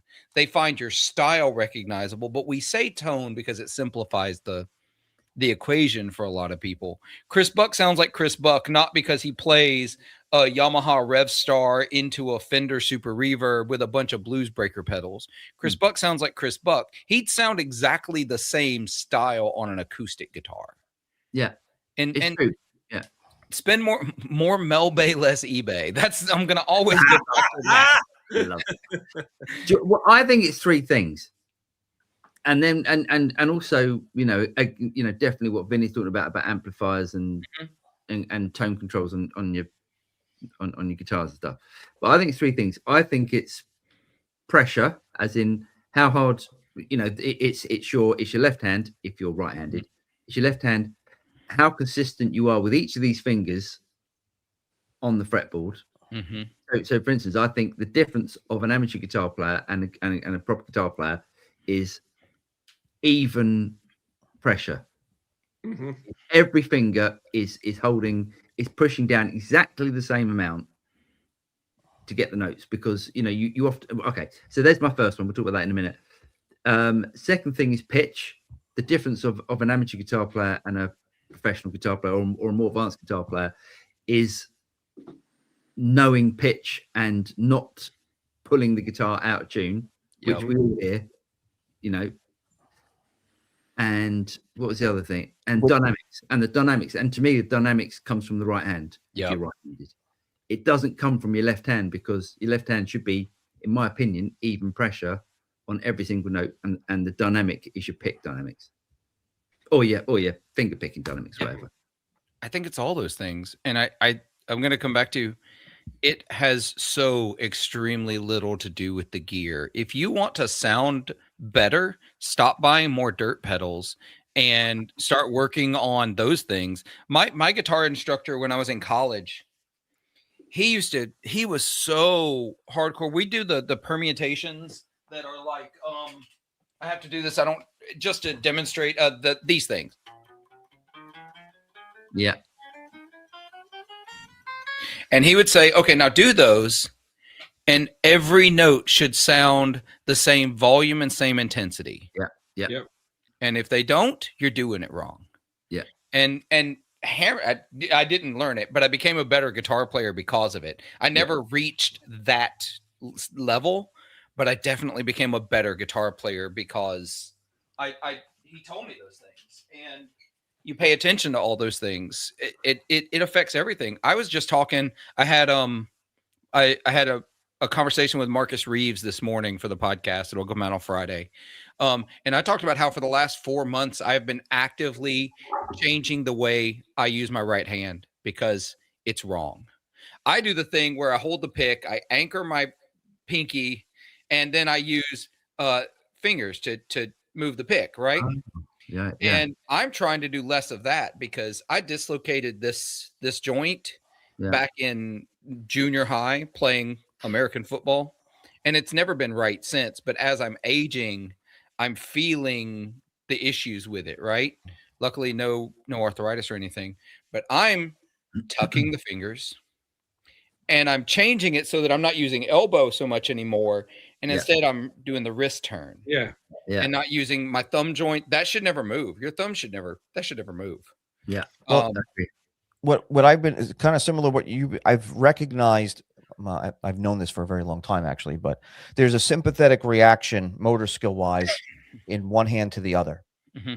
So I started to notice, because I play with a very light touch, but I started to notice when I try to do a faster run, because I get aggressive knowing that faster run is coming up, that now this hand is getting slowed down because it's losing, like what Paul's saying, that light touch, because the sympathetic reaction of this hand is causing this hand to kind of pull down now or play harder than normal. So now I've had this conscious thing of, okay, I'm going to go into this run.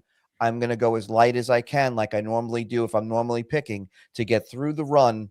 And then this hand obviously follows suit in that same thing. We had this like in my other career where, if you had a device in one hand, or you try to do something else with this hand and something else is in this hand, you can accidentally have something go off in this hand because of a sympathetic reaction. So knowing these dynamics, I've tried to work on them for a very long time, and I'm trying to make myself more cognizant of it as I go forward in my playing. That's brilliant. Yeah, I think you're right. I think if you play fast, if you want to play fast, it's a light. Your picking hand should be should be lighter, not heavier. And if anything, I think speed that almost negates the dynamic side of things, because the dynamics is not that important about in that section of notes. But what is they say? For every rule, there is an exception. We associate the fast players, people like Vi and Satriani, with great technique.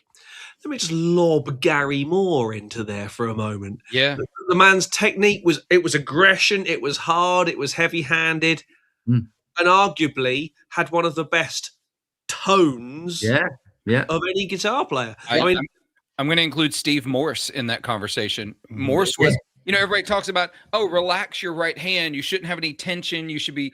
That man was like script on it. Yeah. Go on, Lee. It seemed like Well, two things to say on that, and the first thing is I've got a mate who likes to come and watch me play whenever I'm playing in pubs and things, and he's always interested in gear. He might even be watching now. Andy, if you're watching, hello, mate. He can't respond, so we'll assume he is. And he's always interested when I swap gear and change gear and stuff. And one interesting thing he said to me a couple of years ago was, he said, I've watched you play through so many different modelers and so many different preamp pedals, and it just sounds the same. It just sounds like you all the time. Yeah. So that was quite an interesting comment. And the second thing to say is there's a video somewhere on YouTube, if you go and search for it, of Joe Satriani. He sat in a friend's basement with the friend's kid, and the kid has got a Squire Strat and a little PV Bandit, and he plays Surfing with the Alien. And although it's a smaller guitar sound than what you'd expect from Joe Satriani, it sounds exactly like Surfing with the Alien, because it's Joe Satriani playing it. Yep. Even though he's playing it through, 200 quid's worth of gear instead of that's a $5,000. cool video. I'm glad you brought that up. That speaks volumes, actually. There's that video of John Mayer playing at some kid's poolside birthday party because he happened to be in the neighborhood, heard them playing a John Mayer song, so he wandered around the corner and he sat in and played. I don't remember the guitar. I think it was like an Epiphone Les Paul through a Valve State Marshall and sounded like John Mayer. Yeah. And most of the kids at the party didn't know who he was. That's true, probably. But I mean, we've all had this. I mean, I've certainly had back in the days of the really old. Were they the VG series Roland, like modeler boxes, like the Cosm stuff from about a million years ago? Oh yeah.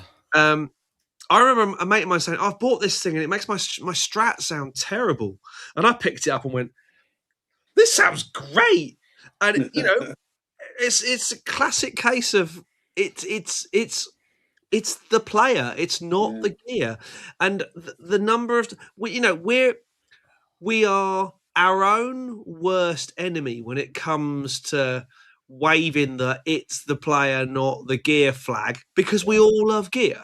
Yeah. Loving that's a separate conversation. Yeah, it is. But could you do a gig on a guitar, generic level guitar in with a cable into an amp? Yes, of course you could. Would you enjoy it? Would you physically enjoy it though? Probably not as much as not being able to have some variation and some stuff, but you could do it. Now, everything else on top of, from the instrument down the cable to the amp, everything else is an addition, isn't it? Everything else is not superfluous, but it's not absolutely essential. Yep. You need the instrument, you need the means to get the instrument into the amp, and you need an amp. Now, where you put your financial investment, if you like, whether you have a £10,000 cable, a £500 amp, and a £50 guitar, that's entirely up to you. But we would probably all choose different rigs, and we could probably all play each other's rigs and sound like ourselves. Yes. Much to my chagrin, because I would love to sound like somebody else. You would to a certain extent. That's the whole point. And I think every guitar player goes. I think it's just being tired of hearing yourself play. It isn't even about skill. It's about I've heard all of my licks. So many times. It's like hearing your own voice in an answering machine. That's how I look at it. Yeah. In my case, both of them. Yeah, I think Paul's played through loads of my patches before and says, "Oh my god, this is horrible. Why do you use so much gain? It's awful." Well, there is that, and again, I think I mean this is a personal thing because that's your sound, and you can't,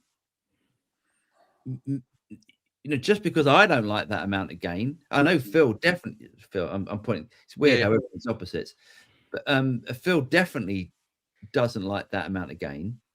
I mean, I like it, but I won't gig with it. That's not what I will actually use when I'm sitting around at home and I'm like, I just want to do the wheedlies. Yeah, that much gain's fun, but it's not actually useful to me in a gigging context. I can't. It takes away dynamics. It takes away all sense of dynamics. You don't get those little nuances of what a guitar can do. Yeah, but I can't confidently do a solo without that amount of gain. I really can't. You think that's you could. Sound. That's like saying that that is your sound. So it's Billy Corgan as well. A massive amount of gain. That's his sound. That's great, and that's your sound. So that's what that's what you like. That's your sound. That's great. But you could. I think you definitely could. But say last week I had Alex Hearn, who's Ben the bass player's brother, over. And I said, "What do you want to play through?" And he went, "All of them, of course." I'm working on that rig, by the way. I have a video in my head where I play through literally every amplifier I have at once. I just don't know how to deal with the possible phasing and grounding issues. So of all the amps that I have, boys, what did he choose to play through? The Matchless, of course. The Matchless, of course. The Matchless. And he said, "Oh, I just need a bit of growl, and I'll do everything else on the volume." So from the clean quiet to the full on filth was all on Gold Top Les Paul's volume control. That was really interesting because I had a guy over today, and I was saying to him, there's some guitar player because this guy Peter, he's very focused on tone. He wants to get he's almost more focused on the tone, getting his tone right than he is on anything else. I get behind that too because I know that the sound I'm getting inspires parts. Yeah. And I said to him, do you know, there's even some guitar players out there that actually that don't give a monkeys about what their guitar, like stick them in front of an amp, stick a guitar in front of them, and then it might sound horrible to you, and to them they just don't care because it's that's not their skill. Is the actual sound of the amplifier? They've got the tone in the fingers, obviously, which is what we're talking about. But the sound I'm going to be really uncontroversial. Eric Gales. I don't like any of his signature gear. I think sometimes his tone is not amazing or not even good, but his playing is always spectacular. Yeah. I agree. Yeah, he's a guy who can plug in. Yeah, he doesn't. Yeah. There are guitar players you stick in front of an amp and they don't even care. It's just like, oh, that's the sound, great. I'll just go for it. What's his name from Killing in the Name of Tom Morello. Tom Morello. There's that line, that story, isn't there, where he had all his gear nicked and he went into a music shop and said, I'll have that guitar, that amp, and he's been playing that guitar and that amp for the last 25 years. Yeah. And it just so happens to be that weird hammer thing he's got and a JCM 800. That's his sound. Yeah. But how crazy is this as a thought? So we have a certain, as gearheads, we have a certain piece of gear that we love and we love playing through, and we get our sound and our tone from that piece of gear. Then a new piece of gear comes out and we acquire the new piece of gear. And the first thing we want to do is sound like the old piece of gear sound like the old piece of gear. Yeah. How crazy is that? Because why do we do it? That's just because that's the sound that that's in your head that you're trying to emulate. That's because it's like what Phil was saying, it's your sound, right? Like I try to take. Why can't we stop buying the new gear? Because we're crazy. That's why. FOMO. You're scared that it's the thing. For me, I always, especially now recording, I always find that if I'm playing and it sounds good and there's enough gain, it's always too much gain in the recording mix, and I have to back it down. Because what we perceive in the room is different than what the computer's picking up, right, or whatever you're recording somewhere. But I try to not emulate, but I take some of the players that I like, their tone personally, and go, that's what I want my stuff to sound like. Like one of them is Greg Howe. I like when Greg Howe plays because there's so much note separation in his tone, whether you like it or don't like it. I'm like, man, it's not that gain. He used to play through Cornford amps and they sounded just absolutely killer back then. And so I like that. I like some of the stuff Andy Timmons does where he's got gain, but there's note separation, right? So I try to take those ideas because I'm never going to sound like those guys or play like them, but I try to take those ideas like Vinnie Moore. Vinnie Moore had an album that came out and it had some killer tones with it about like 10, 15 years ago. And I'm like, in other words, I could hear the single coil sound in the neck position. You know what I mean? Like I could hear all those dynamics. And I'm like, that's what I want my sound to be like. So once you kind of get that idea, you can kind of start tailoring your stuff towards it, yet understanding like what you guys have all said. And we've said several times, like, you're never going to sound like that guy, but at least you can get the idea of what you like painted on the picture, so to speak, on the canvas. Yeah. And then we've got CC DeVille. Look, there's no accounting for taste. So go and listen to Open Up and Say Ah. Yeah. That's a terrible tone. And it literally sounds like somebody farting into a glass jar. But that's his tone. I think that's his sound. I think that sound is in his fingers. Yeah, that's just who he is. So, you know how some people are like bright players, their hands are bright, and I can't explain it. I don't know why, because I've sat with friends, played the same guitar, exact same pick, never changed a setting on anything, and the guitar got brighter in their hands. And I'm not. I'm a mids guy. One thing about the gain thing, because I really want to, it cannot be emphasized enough. It feels good to play with lots of gain, yes, but like one of the illustrations I use is Angus Young, AC/DC. Go back and listen to Back in Black, and actually listen, and you'll realize how much less gain there is than you think there is. I got the other night. I got a wild hair. Like one of my tone heroes will always be Robin Ford. It will be, if you take away the chorusy bits on Talk to Your Daughter, it's that tone. Like, although the chorusy stuff is good too, but I like the rotary more than I like chorus. Anyway, so I was like, you know what? Let's see what AI says about getting that tone. I said, I have this amp, this guitar. I want to dial it in to sound like Robin Ford. And I pulled it back up because I want you to understand that at 4 different times it told me it's less gain than you think it is. 4 times it told me the gain is lower than you think it is. In different words, but in one time it said lower than you think, and then it said later less than you think, lower than you think, and it said, it said if you're on a Strat, roll your volume back a number. If you're on a 335 with humbuckers, roll the tone back a number. It's like, this is how he does it. I was like, I don't know what forum post it's pulling information from, but it was pretty good. I think when I had a bit of a gain diet years ago, I think that was when everything changed for me.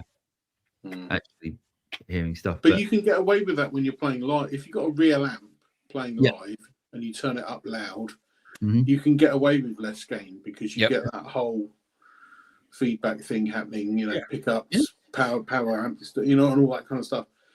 But nowadays, when we're playing modelers with in-ears, you just don't really get that. You don't get that connection. You don't get the same kind of connection. Yeah.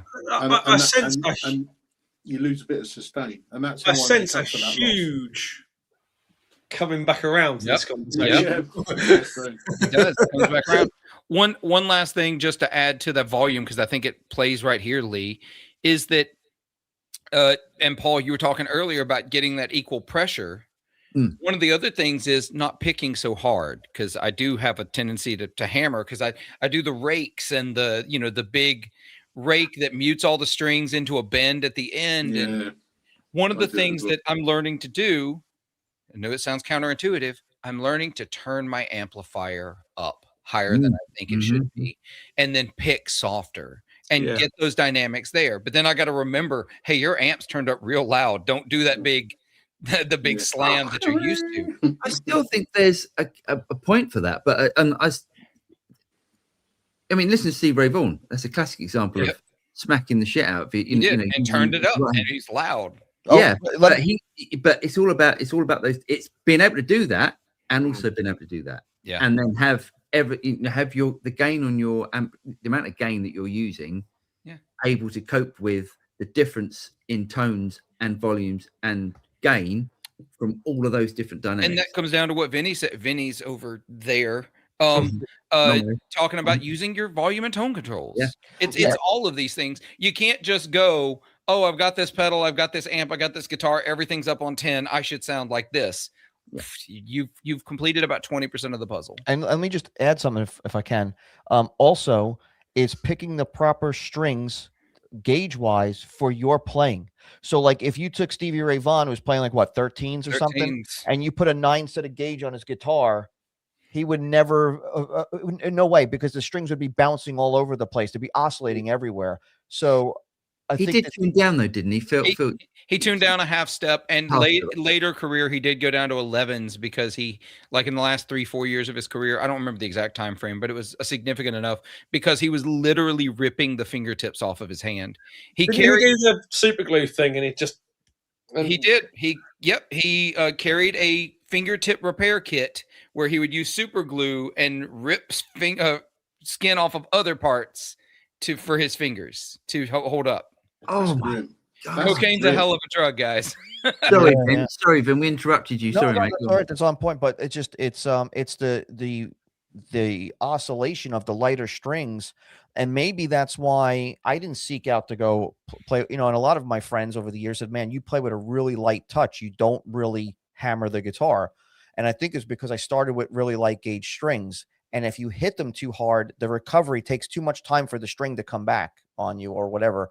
And so I think that's part of it. So there could be 2 lessons learned here. If you want to learn to play with a lighter touch, maybe go down to a lighter gauge and just as a test dummy and just try it out and try to maintain control of the guitar that way. Or if you're one of those people that are not going to be able to do that and you play heavy, you might want to go up to heavier strings so that the response is better for you. Just my 2 cents in that. Just to wind it up before we've got, say, one more question has come in. Your one hack to better tone.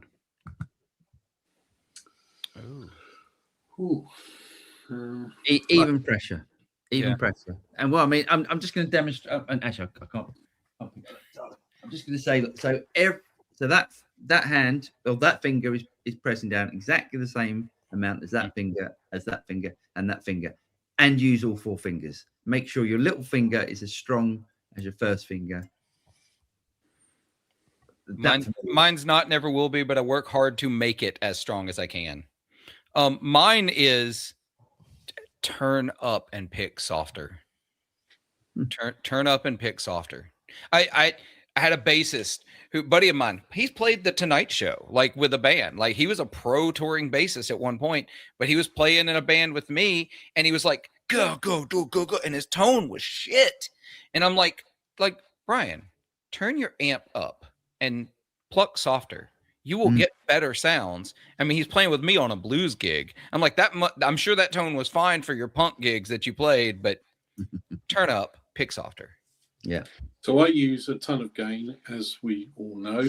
And my instant tip with getting a better tone with that is to cut off the top end. And I cut off. I'm currently running at about 4.5K cut. What, a slope or just an actual? Reasonable slope, yeah. 12 dB. 12 dB, yeah. Okay. But 4.5K, just so all of that top end, just all the fizz is gone. Yeah. But especially on a modeler, because you use modelers, so that's special on that. Yeah. Ben? Actually, mine starts at the beginning of the whole chain, and I went away from using really thin picks to a fatter pick with not such a super pointy point on it. I feel like the rounded point gives you more of a dark, and I've done it. I know that I've played multiple picks in tests and I could hear the difference. And the rounded tip, or one that is made for me for right-handed, has a bevel tip for a right-hander on both sides, and it glides across the strings at the right angle, and it I don't want to say it mimics somebody finger picking like Chris Buck, but it gives you that more rounded, fatter tone than a standard pick with just a straight point on it. Interesting. Are we all done then? I think mine is going to be know your gear. Whatever you've got, get the absolute most from it. Don't be afraid to turn dials and mess with stuff. But ring it out before you go to the next thing and you decide you need the next Super Nintendo, whatever, floor modeler thing, whatever. Know the gear you've got and get the very best you can out of it. You don't need to spend money.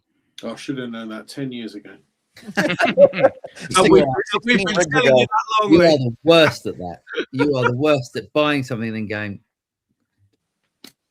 then sending it back or selling it. Lee, I really like when you had the Friedman pedal. I thought that sounded really good, man. And I thought the VP4 in that was going to be really good for you. Yeah, that is a good combination, isn't it? And who knows? This journey isn't over. Okay, no, I mean, there's something coming out tomorrow. There's not enough game for Lee, but there's something coming. There's a video coming out tomorrow. We have an actual question. Yeah, go on then. Boom. Tommy, I'm going to stop there. Tommy said Fractal VP4 plus Tonix 1 or AM4. I like the idea of an all-in-one rig, but amp models captures seem to be upgraded more than the effects. AM4. Yeah, I would go AM4. Out of those two. I think I'd probably go AM4. Yeah, same. Or I'd buy a used FM3. Yeah. I mean, I love the idea of an all-in-one. If I'm going to do it, I want it. That's it. I want a package, and that's why if I end up gigging an ampless situation right now, I would take the Fractal. As long as you don't want pitch effects. So as long as you don't want I like the idea. I was going to do the AM4 and the VP4 like he's saying here. I was going to do that specifically, and I know you can get the FM3, but for me, I thought it would be cool to have both, like it's modular, so that I can use that for recording. And then let's say I wanted to take my blue guitar amp 1 out, I can now just grab the VP4, mount that on the board, and have all my time-based effects handled by that. Yeah, I'm going to keep a close eye on what Fractal do over the next sort of 2 or 3 years. Mm-hmm. Because something like a VP4 and an AM4 together would be just killer. And be Would called be the just- FM9. Well, it would. Damn but it, the Phil. FM9 is a huge great hulk of a piece of gear. And Yeah, some- but those some two gigs together you would be might- about the same size. Some Right. gigs, but some gigs you might only need the AM for. It's the FM3. The FM3 is basically a VP4 and an AM4 Yeah. together. Yeah, you get more power out of a VP4 and an AM4 together. You get But then you've got to worry about 8 blocks, linking 8 them blocks. and all that sort of stuff. How many blocks has a FM3 got? Just trying to think, but you can only run one pitch effects at a time. You can run 2 in the VP4. Go Quad Cortex. That's what I did. I like it. Yeah. Not that you never need 2 pitch effects, but you know what I mean. Nobody needs a Ferrari to go to the corner shop, but some people buy one. But it's nice to have one. Mm. Oh well, that's that. Anyway, Pete Stones, he's amazing. Lee went to go and see Pete. I love Mick Stones. Incredible player. Yeah, really good. He had a He is Sir guitar amazing. for every single. He had a different Sir guitar for every song. Awesome. God. He is great, isn't he? He is a fantastic player. Yeah, really good. Yeah. Great. And Al says, Is it working yet? What I It's mate? doing No. it appears to be if you come in via Facebook, it does seem to work. It doesn't seem to work if you come in via YouTube. YouTube. So- But it does for some people. So that's bizarre. Apologies to anyone that's, and the multitudes that have actually put in questions. We don't know if it was StreamYard or YouTube who messed up on this one. There's but probably a little guy. There's probably a little guy in a small corner of Venezuela who runs a chat show on a Wednesday night for gardening or something. And He's he's got got a like load of guitar 200 questions come in, all talking about guitar gear. Yeah. In And English. greenback. What the hell are you talking about? He's like, English? Hablo español. However, there is one important thing to do tonight. Oh, yeah. we haven't- Comments of the week. I just chose one.